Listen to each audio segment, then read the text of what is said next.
لیکن دوسری طرف میں آپ کو بتانا چاہتا ہوں کہ اس میں جو تفریط ہوئی ہے ایک اور پہلو سے، بلکہ افراط کہنا چاہیے، تہجد کے اعتبار سے افراط، یہ تفریط تھی جو میں نے رکھی آپ کے سامنے،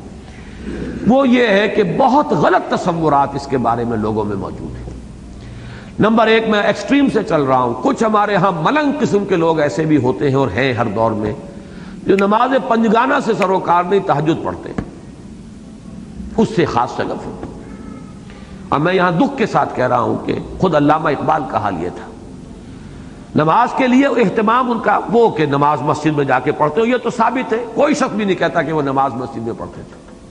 ان کے بیٹے نے بھی روض کوثر میں جو کچھ لکھا ہے، بیٹے سے زیادہ تو قریب سے جاننے والا کوئی نہیں، تو وہ صرف عیدین کی نماز کے لیے کہا، جمعے کی نماز کی بھی انہوں نے صراحت نہیں کی۔ میں یہ گمان کرتا تھا کہ جمعوں کے لیے تو جاتے ہوں گے، لیکن یہ کہ جسٹس ڈاکٹر جاوید اقبال نے روض کوثر میں جو صراحت کی ہے وہ صرف یہ کہ عیدین کی نماز کے لیے وہ ضرور جاتے تھے باجماعت، بس۔ لیکن یہ کہ یہ در حقیقت بہت بڑی، لیکن یہ کہ صبح جاگتے تھے، صبح کے جاگنے کا ان کے اپنے خطوط کے اندر تذکرہ موجود ہے۔ خیر، علامہ اقبال کا ذکر یہاں آ گیا، اس کو ذرا ایک طرف رکھ دیجئے۔ میں ملنگوں کی بات اس وقت کر رہا تھا کہ یہ ملنگ کچھ لوگ ہوتے ہیں کہ جو بقیہ نمازوں سے سروکار نہیں، لیکن تہجد پڑھتے ہیں اور سمجھتے ہیں بس اصل نماز یہی ہے۔ یہ گویا کہ بالکل دوسری ایکسٹریم ہے، گمراہی کی انتہائی جو ہے وہ بات ہو سکتی ہے، جس سے اللہ تعالیٰ ہمیں پناہ میں رکھے۔ پھر میں نے بعض جگہ پر یہ دیکھا ہے، بلکہ اکثر جگہوں پر دینی اداروں میں بھی آپ کو یہ نظر آئے گا، دینی جماعتوں میں بھی نظر آئے گا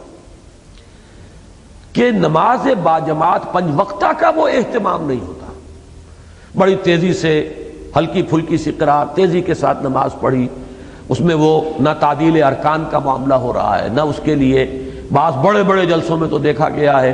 کہ وہ لاؤڈ سپیکر بھی بعض حضرات چونکہ نہیں لگاتے ہیں تو وہ مجمع لاکھوں کا ہے، اور عجیب افراتفری ہے کہ کوئی سجدے میں ہے تو کوئی کھڑا ہو گیا، یہ ناداں گر گئے سجدے میں جب وقت قیام آیا، یہ افراتفری۔ نماز باجماعت کا جو اہتمام ہونا چاہیے در حقیقت، اسی لیے میں نے بار بار لفظ استعمال کیا تھا کہ بدل یہ ہے، یہ بدل ہے،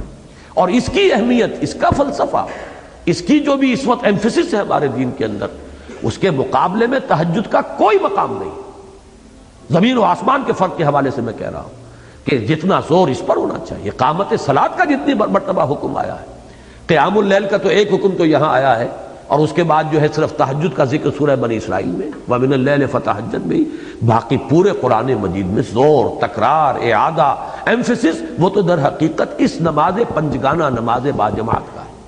تو اس کی طرف دھیان نہیں، لیکن یہ کہ وہ راتوں کو جاگنے کا معاملہ اور تہجد جو ہے اس کی طرف، وہ بھی اب پسندیدہ شے ہے جو بھی کر رہے ہیں، لیکن یہ کہ در حفظ مراتب نہ کنی زندگی،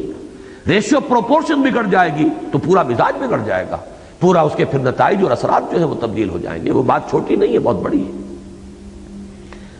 پھر ایک تیسری بات کیا ہے جو تہجد کو اپنے اوپر لازم کر لیتے ہیں، التزام کرتے ہیں،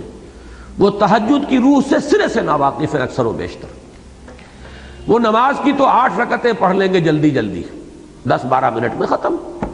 اور پھر بیٹھ کر وہ اپنا ضرب لگائیں گے، ذکر کریں گے، اشغال ہوگا، حالانکہ یہ تو نہیں ہے۔ تہجد تو وَمِنَ اللَّيْلِ فَتَہَجَّدْ بِهِ، اس قرآن کے ساتھ سارا زور بہی پر ہے جو نکل چکا ہے۔ جیسے میں نے کہا کہ وہ زور جو ہے سورہ مزمل کے آغاز میں قُمِ اللَّيْلَ إِلَّا قَلِيلًا نِصْفَهُ أَوِ انقُصْ مِنْهُ قَلِيلًا أَوْ زِدْ عَلَيْهِ وَرَتِّلِ الْقُرْآنَ تَرْتِيلًا، یہ ترتیل قرآن تو تبھی ہوگی جب قرآن آپ یاد کریں، قرآن یاد نہیں ہوتا، لیکن یہ کہ جاگ گئے ہیں، جاگ کر جو جاگنے کی عادت پڑ گئی ہے، ایک خاص عمر کے بعد جو ہے وہ ایسا مشکل بھی نہیں رہتا،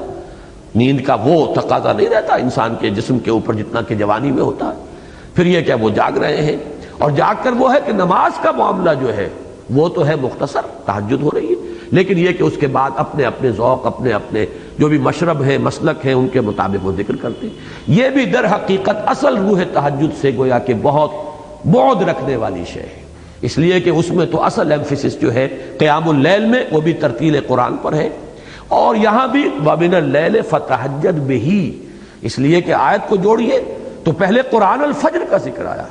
اقم الصلاۃ لدلوک الشمس الی غسق اللیل وقرآن الفجر ان قرآن الفجر کان مشہودا وَمِنَ اللَّيْلِ فَتَہَجَّدْ بِهِ نَافِلَةً لَكَ عَسَىٰ أَن يَبْعَثَكَ رَبُّكَ مَقَامًا مَحْمُودًا۔